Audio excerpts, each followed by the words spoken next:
지난해 12월 전 세계인의 이목을 집중시킨 나라 중동의 카타르였죠. 석유로 벌어들인 막대한 경제적 부를 바탕으로 월드컵을 유치했고요. 국력을 전 세계에 자랑을 했습니다.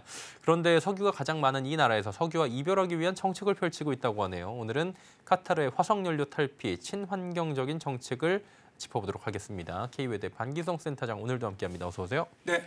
안녕하세요. 예. 오일머니 그리고 뭐 굉장히 이런 관련된 것들로 중동에서 유명한 국가인 카타르가 신재생 에너지를 늘린다고 하니까 조금 아이러니하네요. 진짜입니까? 그렇죠. 예. 뭐 지금 현재 전 세계에서 이제 석유 부국이죠. 그렇죠. 뭐 석유 가장 많이 나는 나라의 하나인데 예. 이런 나라가 이제 석유와 결별을 하겠다. 우리 이제 화석연료로부터 예. 탈피하겠다. 뭐 이런 정책을 내세웠는데요. 제가 예전에 이제 중동 지역에 쿠웨이트를 처음 여행 갔을 때 느꼈던 것이 야, 여기다가 태양광 발전소를 지으면 엄청난 정말 효율을 보이겠구나 그런 네네. 생각을 한 적이 있는데요. 그만큼 풍부한 태양빛을 가진 지역이 다른 곳에서는 전 세계에서 다른 지역에서는 찾아보기 어렵습니다. 예. 그런데 카타르가 바로 이 태양빛을 국가 에너지망에 활용하기 위해서 대대적으로 이제 투자에 나선다는 건데요. 카타르 최초의 태양광 발전소인 알 카르사는 약 6천억 원을 들여서 만든 800메가와트급 발전소로 작년 10월부터 본격적으로 운영을 시작을 했는데요. 축구장 1,400개 면적에 맞먹는 10만 제곱킬로미터 사막에 넓게 펼쳐진 태양광 패널이 1년간 200만 메가와트씩 규모의 전력을 생산하면서 5만 5천 가구가 쓸 수 있는 전력량을 지금 생산하고 있습니다. 카타르는 발전소 2곳을 추가로 건설해서 2030년까지 전력 수요의 20%를 태양광 발전으로 충족할 계획이라고 하는데요. 지금까지 풍부한 석유로 신재생 에너지에 별 관심을 보이지 않던 카타르가 월드컵을 유치하면서 친환경 국가라는 이미지를 보여주는 측면도 있다고 할 수가 있죠.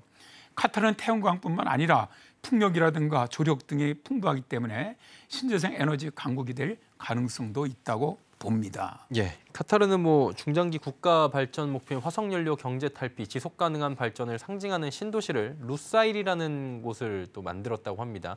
좀 생소한데요. 이 도시 어떤 도시입니까? 일단 이 루사일이라는 신도시는 월드컵을 앞두고 만들어진 도시입니다. 네. 에너지와 자원 소비를 최소화하면서 38제곱킬로미터 면적에 최대 45만 명을 수용할 수 있는 도시로 설계가 되었죠.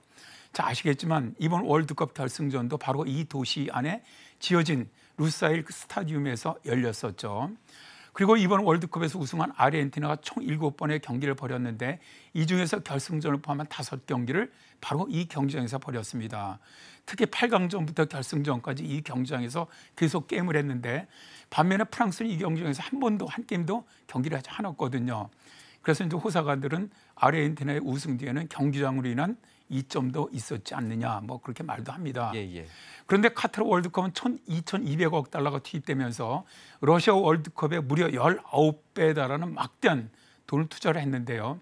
이들은 경기장 건설에는 100억 달러만 사용을 했어요. 나머지는 국제공항이라든가 지하철 등 도시 인프라에 520억 달러 투자를 했는데요. 그런데 놀랍게도 결승전이 열린 루사일 도시를 첨단한 스마트 도시로 만드는데 무려 450억 달러를 투자를 했습니다. 이 루사일에 거의 돈 다 썼다 이렇게 보면 될 것 같은데 결국에는 이제 이게 최근에 유행하고 있는 스마트 시티의 전형 아닐까 이렇게 보이는데 어떻습니까? 그렇습니다. 이 스마트 시티 안에 이제 첨단 정보, 예. 통신 기술을 이용을 해서 도시 생활 속에서 유발되는 교통 문제라든가 생활 속에서 유발되는 어떤 환경 문제라든가 주거 문제라든가 시설 비효율 등을 해결하면서 시민들이 편리하고 쾌적한 삶을 누릴 수 있도록 한 정말 뭐 그 말 그대로 똑똑한 도시죠. 예. 루사일의 대표적인 도시 인프라는 에어컨 실외기가 없는 도시라는 점입니다. 어느 빌딩의 실내에 들어가도 더위를 잊게 만드는 시원한 바람이 부는데요. 사막 국가인 카타르의 경우 전체 생산 전력의 최대 70%가 냉방장치에 들어간다고 할 만큼 냉방장치 의존도가 아주 매우 높은 나라입니다. 예. 그런데 이 도시에서 에어컨 실외기를 없앴던 것은 도시 전체가 중앙집중식 냉방 시스템이죠. 지역 냉방을 세계 최대 규모로 채택했기 때문인데요.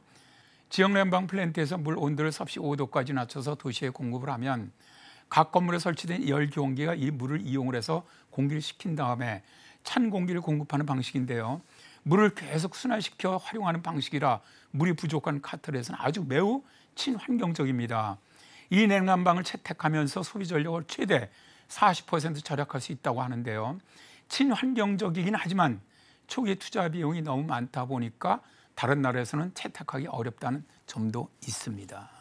지역 난방은 들어봤는데 지역 냉방은 처음 들어보는 것 같은데 역시나 돈이 굉장히 많이 드는 시스템이네요. 예, 그 배관도 엄청난 길이가 될 것 같은데 뭐 눈여겨볼 만한 또 다른 인프라 없습니까? 그렇습니다. 일단 뭐 냉각수 순환을 위해서 예. 루세일 전역에 간 배관 길이마다 175km에 달한다고 해요. 예. 그리고 루세일의 또 다른 첨단 인프라는 공합식 폐기물 수거 시스템이라고 합니다. 우리나라도 그렇지만 많은 도시들이 환경미화원이라든가 쓰레기 수거차를 동원을 해서 도시 전역에 쌓여있는 쓰레기를 끌어모으지 않습니까? 그렇죠. 근데 루사일은 공합식 폐기물 수거 시스템을 채택을 해서 누구든지 그냥 쓰레기통에 물건을 넣으면 그대로 강력한 흡기가 빨아들입니다. 루사일에서는 도시 전역에 235개 쓰레기통과 각 건물을 연결하는 폐기물 수거용 파이프를 깔았는데요. 그 길이만 24km에 달한다고 해요. 밖에선 쓰레기통 안에 쓰레기가 보이지 않는 것은 어느 용량에 넘어서면 진공 흡입 장치가 작동을 하면서 초속 22m로 빨아들여요. 그래서 수거장까지 원스톱으로 배송을 한다고 합니다. 그리고 석유가가 워낙 싸기 때문에 전기차에 대한 관심이 없었는데 이번 월드컵에서 현대자동차가 카타르의 전기차 보급에 아주 크게 기여했다고도 하죠. 예. 쓰레기 봉투 꽉 차면 누가 갖다 버리나 이런 거 가지고 굉장히 지방 간의 얘기가 많은데 그런 문제도 없을 것 같네요. 오늘은 카타르의 친환경 정책 이야기 나눠봤습니다. K웨더의 반기성 센터장이었습니다. 고맙습니다. 네, 감사합니다.